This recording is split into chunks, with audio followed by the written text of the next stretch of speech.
Welcome, everyone. I'm Bonnie Glaser, Managing Director of the Indo-Pacific Program at the German Marshall Fund of the United States. Really glad to have you all join us for our event on China-Russia relations and the war in Ukraine. And we're asking the question as to whether this is a new phase of Chinese policy. We'll be talking about, of course, Xi Jinping's recent visit to Moscow and other developments in the China-Russia relationship. I'm sure our viewers agree that today's discussion is quite timely. It was just 1 week ago that Xi Jinping was meeting with Vladimir Putin for the 40th time since Xi Jinping became China's top leader in 2012. 1 month earlier, on the anniversary of Russia's February 24th invasion of Ukraine, Beijing released a position paper on what it calls the Ukraine crisis. And that paper did mention a comprehensive ceasefire that China is seeking and pledged that China would continue to play a constructive role, though no specifics were offered as to how China might contribute to ending the war in Ukraine. So what does the Xi-Putin summit tell us about the dynamics and trajectory of the China-Russia relationship? How has the war in Ukraine influenced Beijing's ties with Moscow? And what is the likelihood that China will eventually provide lethal aid to Russia, despite warnings from the United States and its allies in Europe and Asia? We're going to delve into these questions along with others. Hopefully, some of those questions will come from those of you watching our event today.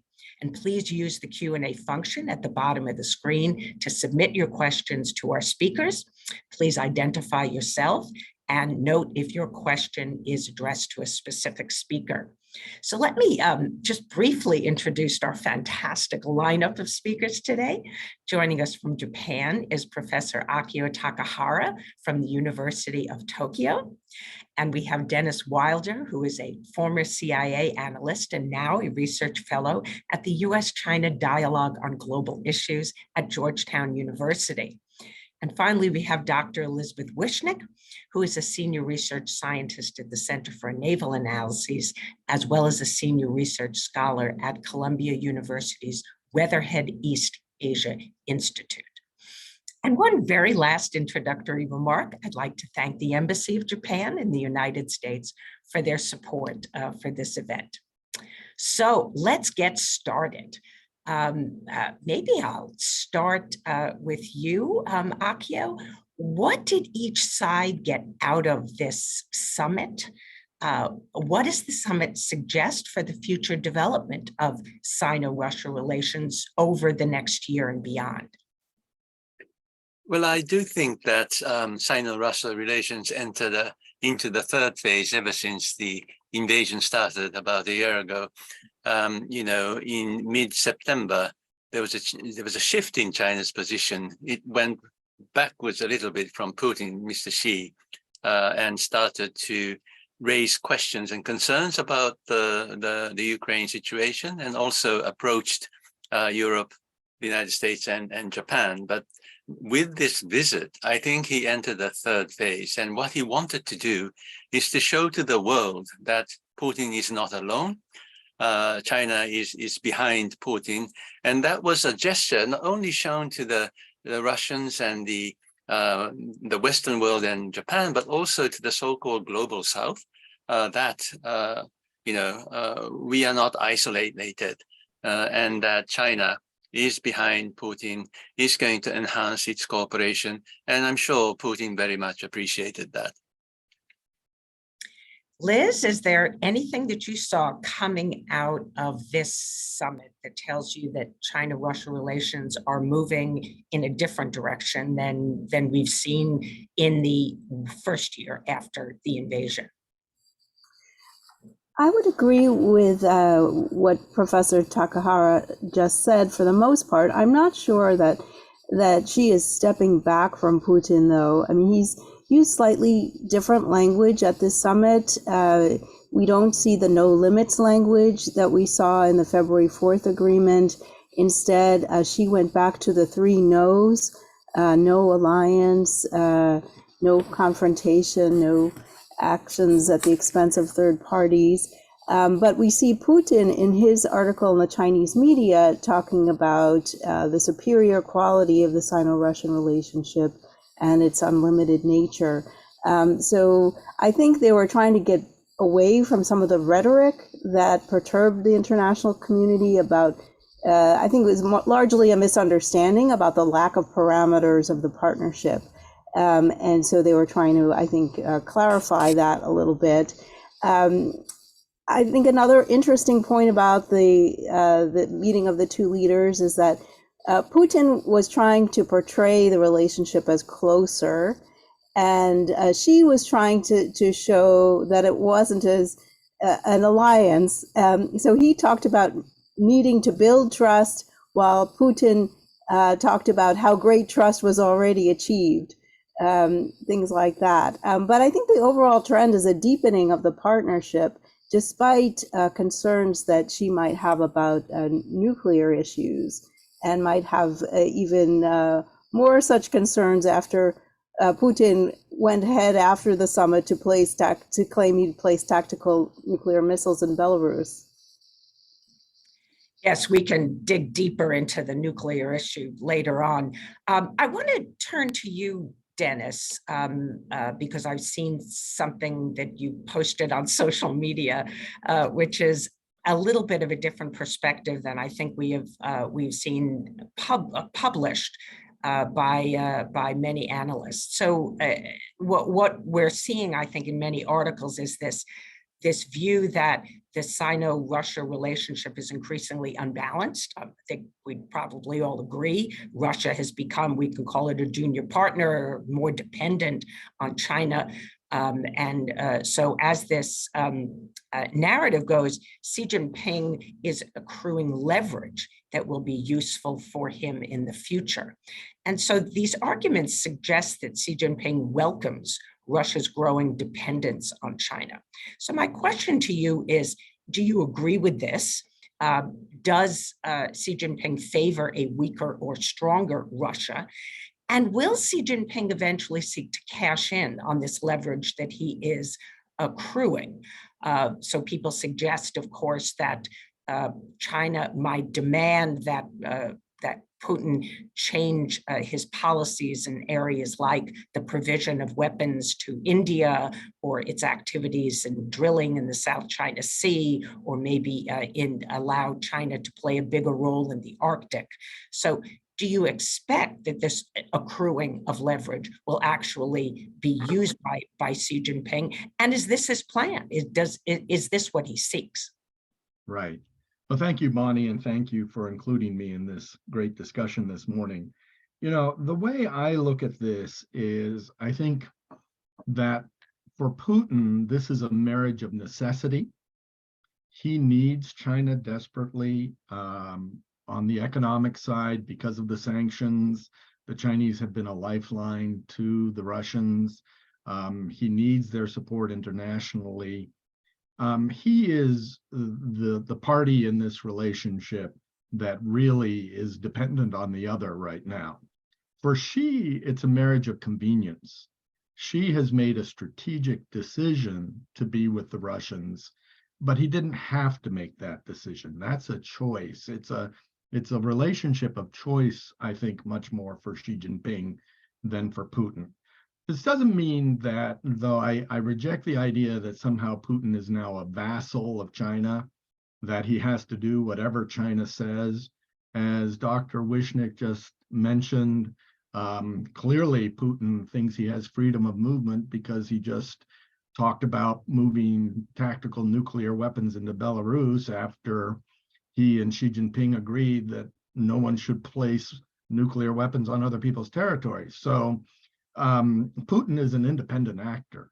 And Xi Jinping, while he has some leverage in this relationship, certainly it was interesting on the Nord Stream project, for example, that the Russians kept saying it's a done deal, and Xi Jinping kind of didn't say anything about the issue.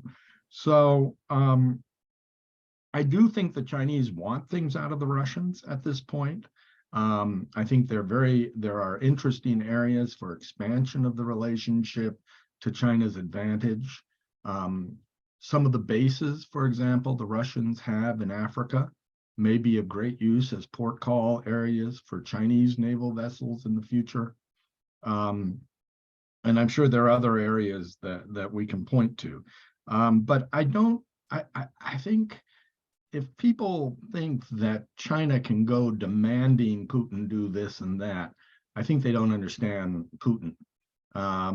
This is not a man who's going to take orders from Beijing. Yes, Akio, go ahead. Can I make 2 points based on what the two experts just mentioned? The first point is, I hope you didn't misunderstand. I'm saying that Xi Jinping is moving into the third phase, as it were. The first phase was immediately after the invasion. Xi Jinping said, according to the Russians, very clearly on the 25th of February, that he respects the decision made by the Russian leader at this critical point of time. So it was a full endorsement of what Putin did. But on the 15th of September, he forced, I would say, Putin to say that I understand your questions and concerns. And that was the shift a little backwards, as it were, especially to show the Europeans, in my view, that he wanted more stable relations with the Europeans, especially, I think, because of economic reasons. The Chinese economy under the zero COVID policy was suffering very much. It's still suffering, but these days there's a bit of a pickup. But anyhow, that's one. And the second is the change in the war situation. The Ukrainians were fighting, pushing back. That was becoming very clear.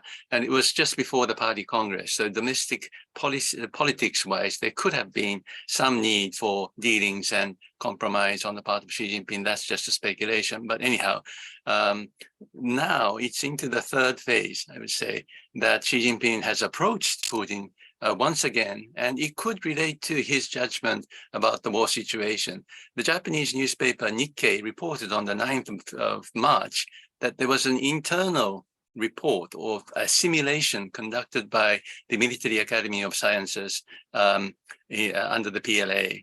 And the simulation result was that by the summer of this year, the war would settle down, while the Russians will maintain the advantage in the war situation. And the article in Nikkei suggested that that could have been a part of the reason why Xi Jinping came up with this position paper, or the so-called proposals. And maybe that was one factor behind his approach to Putin this time. And another very brief point is, yes, China and Russia both need each other based on their national interest to win this competition with the United States. It's the best partnership for both countries, right? But at the same time, I think a very important factor is Xi Jinping and Putin think alike. Their worldview is very similar. In one way, how one Chinese put this is that they are soulmates. They think they don't like liberal democracy at all, and therefore they fear the color revolution. But they think democracies are failing. The new order is going to be led by them. They have these traditional values. They don't respect the minority rights, etc., as the failing democracies do. And that kind of very basic understanding of the world, or how they see the world, seems to be very similar. And that is another important factor, I think. Yes, Liz. Just a quick point. I agree with that. And I think that that shows us that one of the questions that Xi may have had for Putin was about regime security. Was his hold on power safe? Because I think that matters to Xi. I think he sees his own regime security as somehow connected to Putin's. Because if questions are going to be asked about Putin, then he's a very similar kind of leader in the Chinese context. And I also think it would be difficult for Xi to find another comparable partner, another UN Security Council member of a certain size to replace Russia. So even if Russia is a very troublesome and unpredictable partner, that's what Xi is stuck with. And I would say that Xi is also concerned about becoming too dependent on Russia in terms of energy China now gets nearly 20% of its oil from Russia. And we have not seen an agreement on the Power of Siberia 2 gas pipeline. And partly this might be because of concerns over transit country Mongolia, but it might also be because China doesn't want to be so dependent on Russia for its energy supplies. And China recently has been negotiating with Turkmenistan about a fourth gas pipeline. So it might be more concerned about diversifying if Russia is going to be so unpredictable in the future. I think that's an excellent point. Many people have said that Russia will just keep supplying cheap energy to China. But of course, Russia is now the #1 supplier, and China has always emphasized the need for diversification and not over-reliance on any one supplier. So I agree with you on that. Dennis, I'm going to turn to you and ask about the Biden administration's allegation that Beijing is considering providing lethal aid to Russia. And here I have two questions. Under what conditions do you think that China might provide Russia with lethal aid, particularly munitions, which is what I think the major concern is? And if the allegation is accurate, if China is actually considering providing this assistance, then what steps should be taken to deter China from doing so? Thanks. Very good questions. First of all, when I talk to people in the administration, You just muted yourself inadvertently, Dennis. I'm sorry, can you hear me now? Yes. Okay. When I talk to people in the administration about this topic, what they say to me is that their assessment is China has walked right up to the line, right up to the edge of lethal. And so what they've seen, for example, is fighter jet parts for Su-35 fighters and parts for armed helicopters like the Mi-17 coming from a very famous Chinese company called Polytechnologies, which is well known for its covert assistance to a lot of countries. So things are already happening: body armor, helmets, civilian drones. China is already assisting the Russians. What the line they haven't crossed is into major arms transfers, as you say, artillery shells in massive quantities, and other things that really could be very decisive on the battlefield. Now, I know the Chinese assessment, as Dr. Takahara has said, was they think this may settle down. But I would have people watch for the spring counteroffensive by the Ukrainians. The Ukrainians have now received battle tanks from the Germans. They've received Stryker systems from the United States, Challenger tanks from the UK. All of this is emboldening the Ukrainians, and what supposedly they're thinking about in April or May is an assault into Crimea. This would change the nature of the war dramatically. If indeed we are going to see a spring counteroffensive by the Ukrainians into Crimea, and it neutralizes Crimea, maybe not taking the whole territory, but assaults on the airfields and other things that the Russians have been using effectively against them, this then, raises the specter of Putin being defeated on the battlefield. And as Dr. Wishnick said, she may be wondering about the stability of Putin and what happens if Crimea goes really badly this spring. In that case, I think Xi Jinping has a huge and very consequential decision to make as to whether he comes in to help with lethal aid in order to keep the Russians from losing on the battlefield. I think this is a very tough decision for the Chinese leader, because it will inevitably lead to sanctions, not only from the United States, but from the Europeans. How great those sanctions are is a matter of debate. It's very different than the sanctions we put on Russia at the beginning of the war, because really the amount of trade between Russia and the United States was inconsequential. You have to think about sanctions on China. How far do you go? Because all of our iPhones are made in China these days. Would you actually sanction in a way that kept Apple from producing these products in China? So big decisions on the Chinese side and incredibly consequential decisions on the American and European side, if indeed Xi Jinping goes down this road.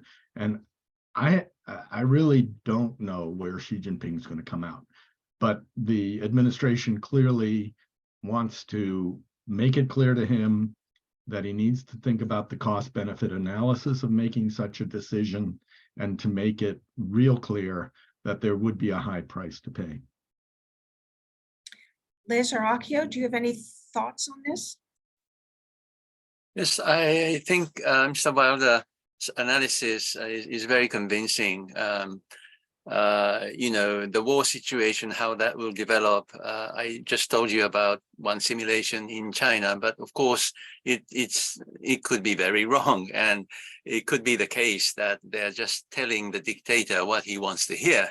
And you know, if the war situation develops in the way that Mr. Wilder just told us, I think he's very right. We are all going to be in a very, very difficult situation. And Xi Jinping, what will he decide is not very clear at this moment to anybody, maybe even to him. I would add that we're not too sure on how these weapons or equipment are getting to Ukraine. And it's possible that Chinese state-owned companies have contacts with their Russian counterparts. They've been working with them for 30 years, and there may be some freelancing by companies. It's very hard for the Chinese government to control the state-owned companies completely. So there could be that angle. And also third countries could be sending Chinese military equipment that they have either independently or with China's input. So I would say that China's going to, I think Dennis Wilder is right, it's a tough decision, but China's going to try to avoid looking like it has made this decision for as long as possible and try to finesse this possibly through third countries or to have some deniability on this issue and avoid sanctions. Yes, of course, I think China would like to have deniability and may not even be instructing their state-owned enterprises to provide assistance. But if they make a decision that they need to prevent Moscow from being defeated, then I think we will see a very different set of actions from China. It will be much clearer. I myself think we're unlikely to get to that point, but we'll be interested going forward. So I want to ask all of you if you have thoughts on Xi Jinping's comments as he departed Moscow. And I'm sure you have seen the video where Xi Jinping was saying his farewells to Putin. He referred to this statement he has made many times before about changes unseen in a century. And then he added, "We are the ones driving these changes together." Now, my sense of Xi Jinping's past use of changes unseen in a century was usually included both the challenges and opportunities. Xi Jinping usually talks about both of them, but perhaps the phrase, "we are the ones driving these changes together," suggests an emphasis on the positive impact and implies that China and Russia are revising the international order together in their favor. So how do you interpret this statement and its significance for their bilateral relationship? Dennis, you want to start? Sure. I think it's very clear to me that both China and Russia want a very real change in the international order that has existed ever since World War II. Do they want to overthrow that order? No, they want to change it. They want it to benefit them more than they think the current international order does. And the very real belief by Xi Jinping, for example, that the international order, as it's now created, contains China, suppresses China, and is dangerous to China. And what they want is a reevaluation of this world order in a way to their benefit. And I think the Russians similarly, they invaded Ukraine after all, because the international order that they saw, they felt was suppressing them, was dangerous to them. I think one area, and I am not qualified to speak to this, but I will just mention it, of change in the international order is this very interesting idea of the yuan becoming a challenger to the dollar. And that would be obviously the most monumental change in world finance since Bretton Woods. And so I think those are the kinds of things that they can agree on that would be, from their point of view, a very real change. Now, again, the economists have to tell me whether this is even realistic, but Fareed Zakaria did a very good piece on this on Sunday on his show, really pointing out that if this were to move in that direction, it would take away one of our greatest superpowers of the United States, and that is our domination of the world financial system. And so I think these are the kinds of things that Putin and Xi are thinking about.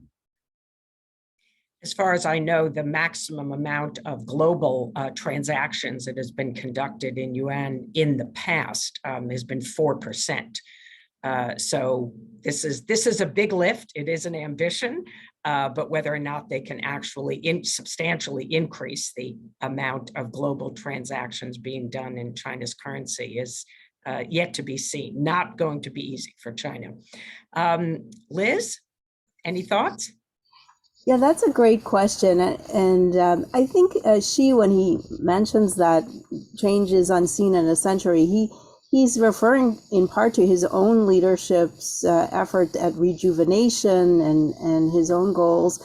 But of late, he's been quite pessimistic about the risks, as you mentioned in your opening to this question. And I think if you read the statements that Xi and Putin signed, they talk a lot about those risks in terms of the global security situation, NATO's greater involvement in the Indo-Pacific, and so forth. So I think it's a reaffirmation of sorts of the need for this partnership that I think we just lost it. I'm sorry? You were cutting in and out. Oh, I'm sorry. So it's a reaffirmation of the need for the China-Russia partnership because there are these risks as well as the opportunities. And domestically, Xi has emphasized the national security is a domestic security question. And so all of this, I think, relates to Xi's own sense of insecurity about his access to resources, about his hold on power, given this evolving world order that he sees as hostile to China's interests. Great. Akio, any thoughts?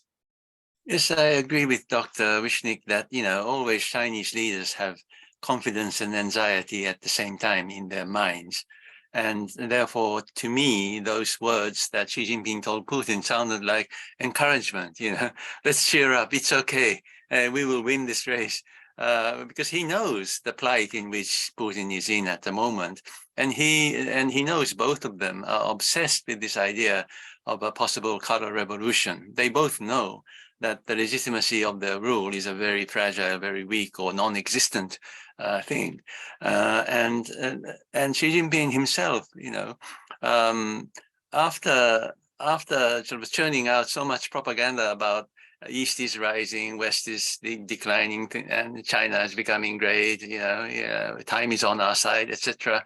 Maybe he gradually started to believe some part of that himself, but deep in his mind, he knows the weakness of his system. He knows the weakness of his power base, and he knows that eventually it's for the people to judge what kind of a system is superior. Therefore, this very, very powerful propaganda campaign that he has been doing ever since the breakout of COVID-19 is proof about his basic anxiety about the future of China. And as you know, a lot of the people in China are losing this sense of direction. Which way are we going? Which way is Xi Jinping leading us? What will China be like from now on? What's going to be the system in 10 years' time? So all these uncertainties about the future are spreading amongst the people, especially since last year. And Xi Jinping is well aware of the protests that emerged and the anxieties that spread also amongst his people. So I'd like to turn to the issue of the expected call between Xi Jinping and Zelensky, Ukrainian's president. There were even some rumors prior to Xi Jinping's visit to Moscow that he might go through Kyiv on his way back, which I think was never in the cards, but perhaps the call was being considered. Maybe it will still happen. But let's start with you, Liz. Why do you think this phone call has not taken place? Zelensky did seem quite keen to talk to Xi Jinping. And I think people expected that because Xi Jinping was going to Moscow, he might be seen, especially by Europeans, as leaning too far in the direction of Moscow, and that calling Zelensky would be a good way to balance that perception. So do you think that Putin nixed the call, or what are your thoughts? I think if the call was along the lines of the supposed political settlement position paper, I don't see why Putin would have minded necessarily.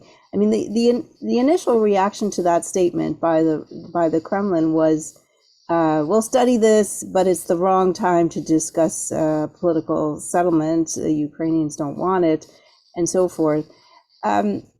I'm not sure why Xi has dragged his feet about this call. It might be that he didn't get the expected response from his position paper, that a lot of the coverage was negative, that this is really nothing new, there's no pressure on Russia. And then you had Prime Minister Kishida going to Kyiv right when he was in Moscow, which made him look bad. The juxtaposition made him seem like he was in Russia's camp. So he might be trying to wait for a more propitious moment where he could assume the high ground again. I mean, he was talking with Brazil about an initiative.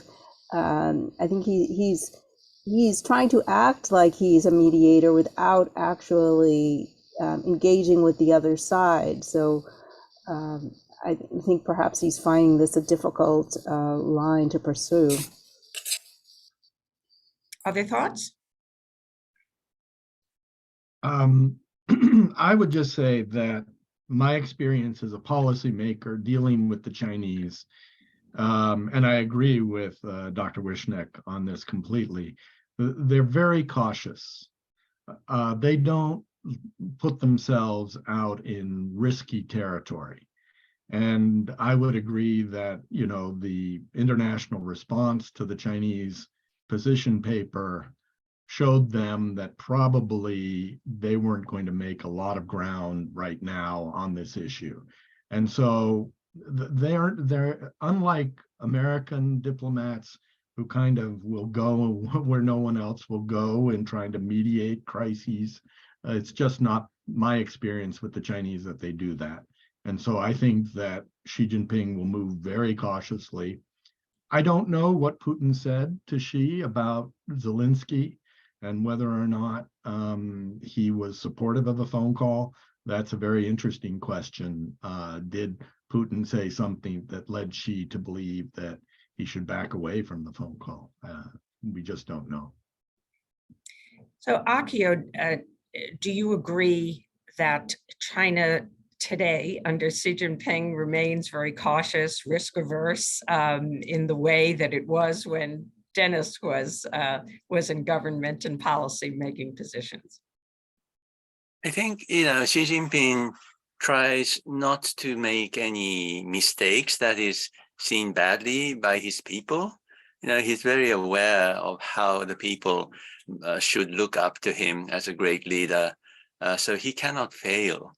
And in that sense, I think he will wait for the very right moment for him to move. I think if he went to Kyiv today, he would just be criticized by Zelensky. You make a promise with China, we abide by the UN Charter, but what is Russia doing? How can you support Putin when he blatantly breaches these international norms? So I think he will wait for the moment when the active resistance of the Ukrainians will stop in one way or another, and that should be his chance to make a move. I'd like to encourage our viewers to please send in your questions. There is so much to discuss, and I'd like to get to your questions. In the meantime, as I'm waiting for some questions, I will pose another question of my own, and this follows from the last question that I asked.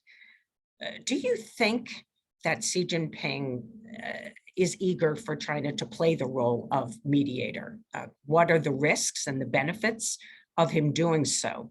And an interesting wrinkle on this, of course, is that China has recently facilitated an agreement between Iran and Saudi Arabia to reestablish their relationship. In many ways, of course, this is quite different, but it has suggested to some observers that Xi Jinping is less of a risk taker and sees potential benefits in playing the role of a mediator. So, Liz, let me start with you. What are the risks and benefits, and does Xi Jinping see this as an opportunity?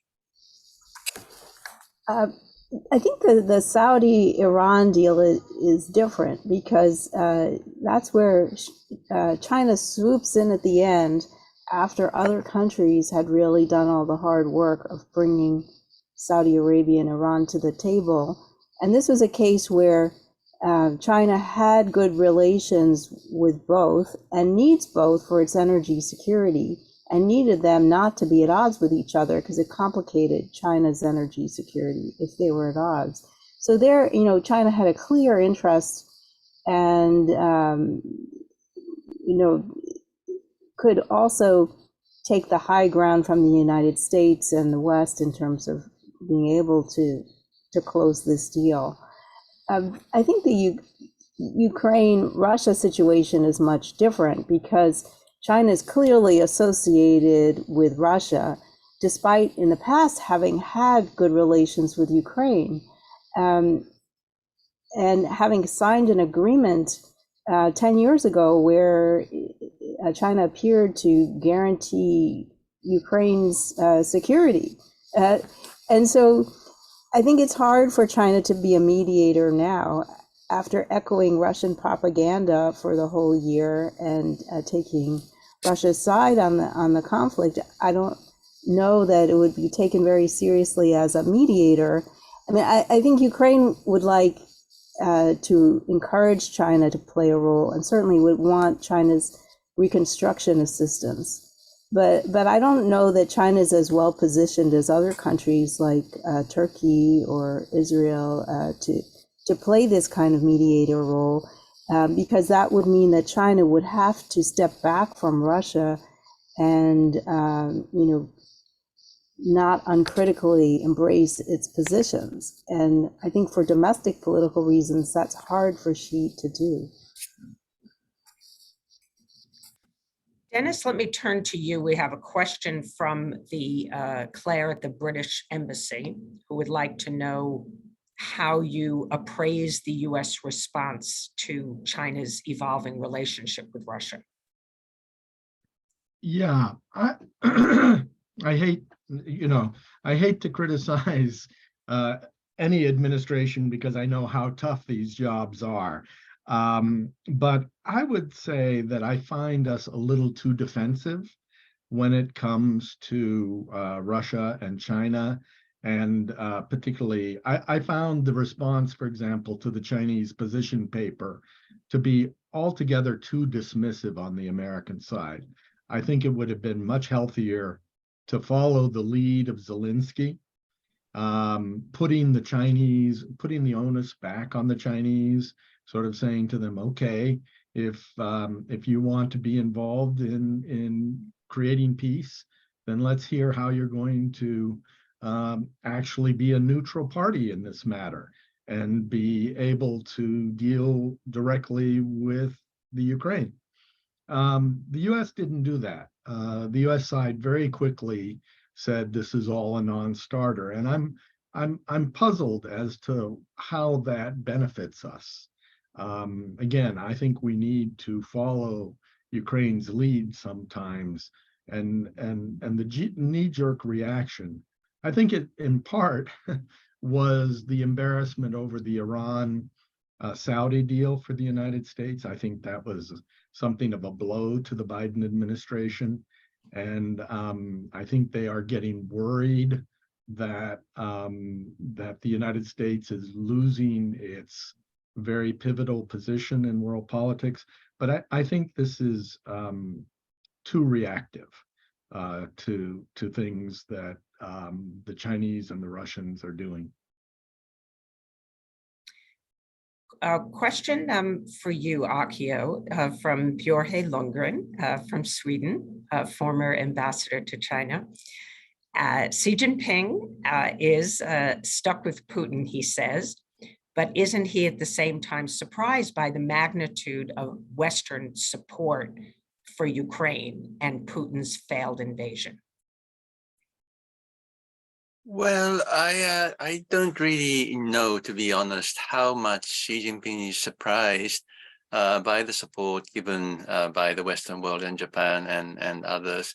And certainly, we talk about Taiwan in this context often, don't we?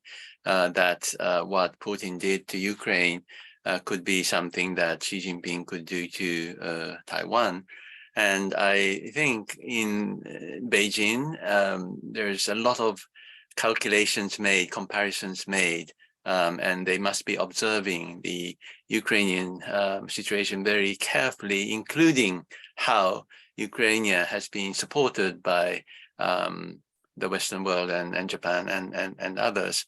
But I don't know how much surprise that's in that. Perhaps not.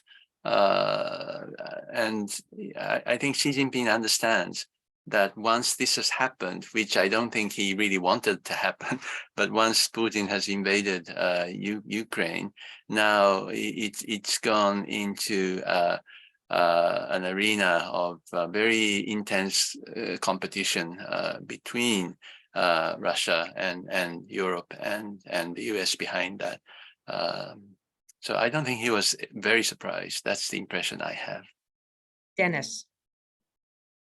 I think the area of surprise for the Chinese and real shock was the performance of the Russian armed forces. China's armed forces use a lot of the same equipment. Chinese armed forces very much built on similar models to the Russian forces. And so to see the incredible incompetence of the Russian army and the lack of air power and support, for example, of Russian ground troops, I think they find it inexplicable. But I think it is also giving them real pause as to have they really solved these problems? Have they modernized in a way that makes them different from the Russian armed forces? And you've seen in the People's Liberation Army Daily some very honest articles and sort of beginning to have lessons learned from the Russian experience. I'd like to go back to the nuclear question, and it was included in the joint statement that both countries oppose deploying nuclear weapons abroad. And yet we heard only days later that the Russians plan to deploy tactical nuclear weapons in Belarus. What does that tell us about the China-Russia relationship? Is this an area that is going to cause more friction? And with the upcoming visits by several European leaders, including President Macron, Joseph Borrell, I think, is going, the Spanish president is going, nuclear weapons is likely to be raised by several of these European leaders.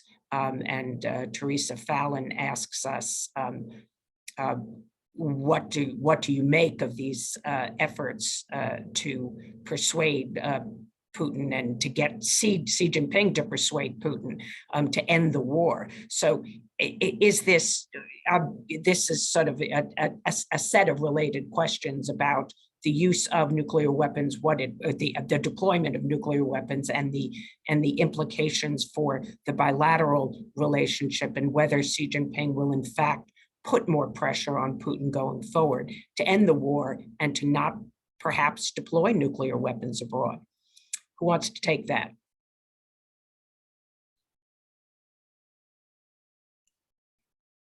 I'll start off. I think the nuclear issue is an interesting one because, of course, China has a no first use policy. And I think this is China's red line.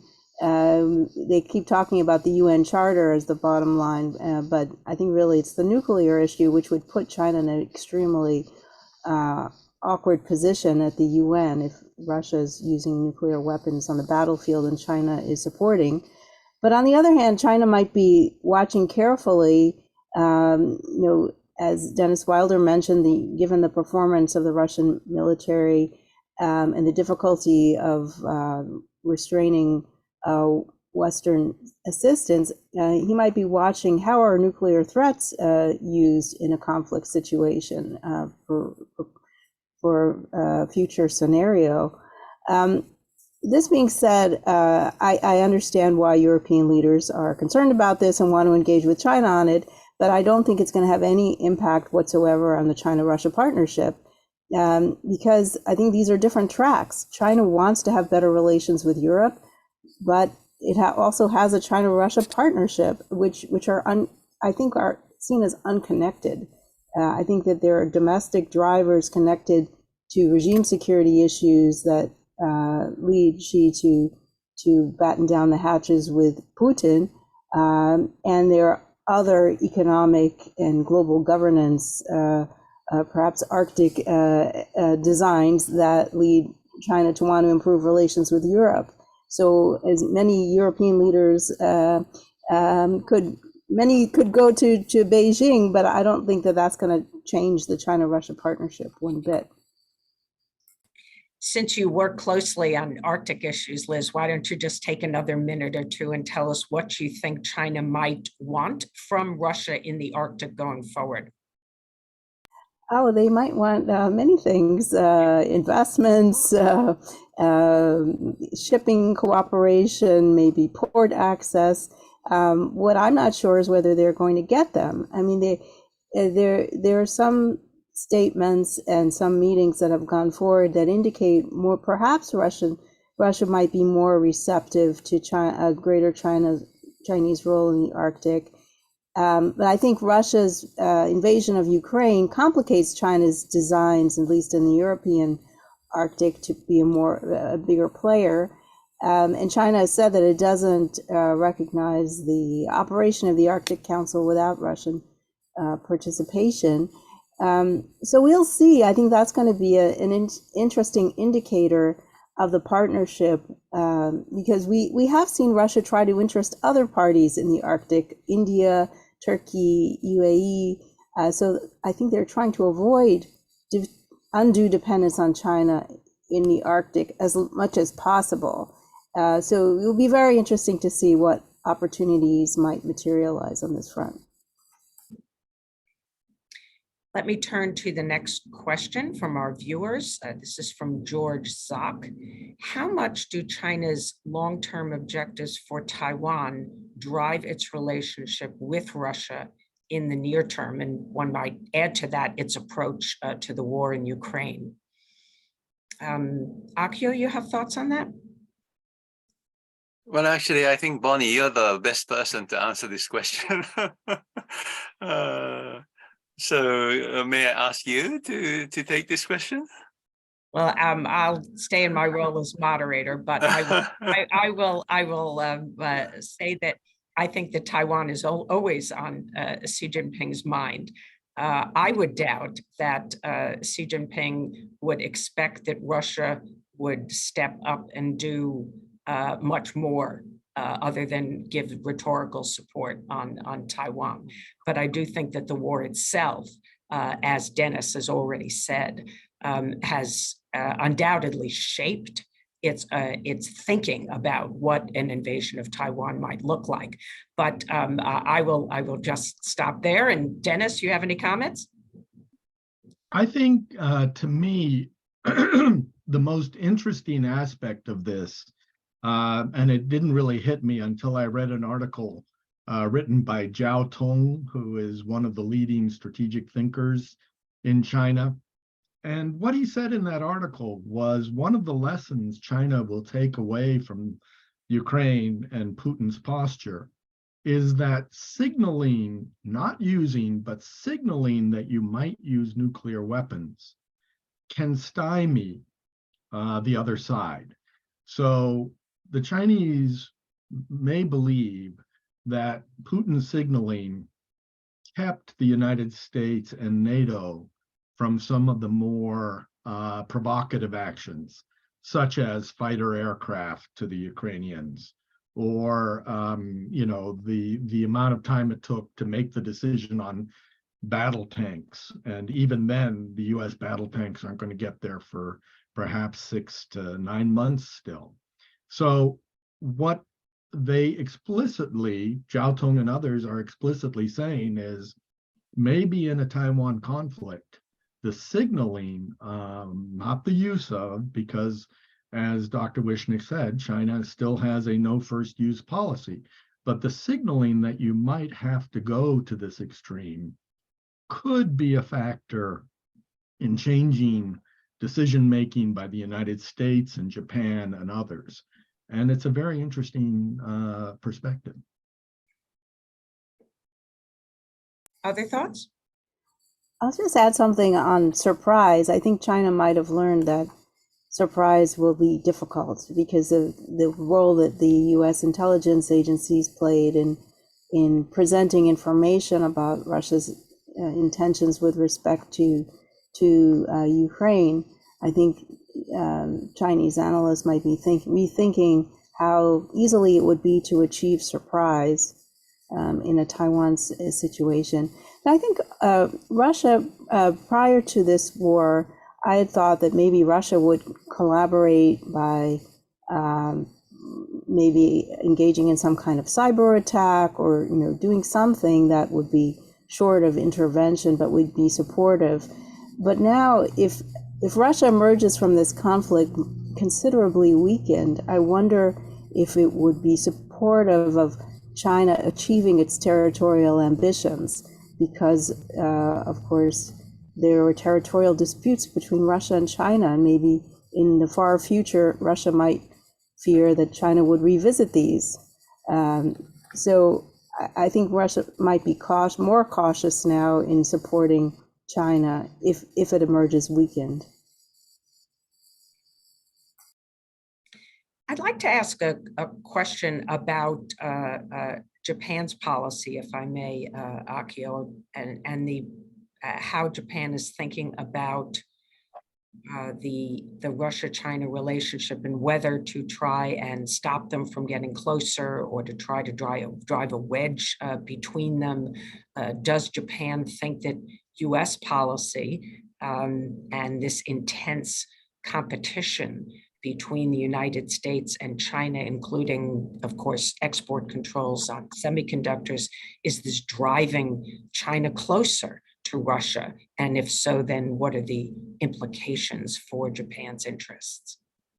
Well, first of all, being a pacifist country for the past 70 odd years, we are shocked and very upset, angry actually about Putin's invasion into Ukraine. So we are very supportive of the Ukrainians at this moment. We provide things that we can provide under our constitution, helmets or bulletproof vests, and support to the Polish who take care of the refugees and so on and so forth.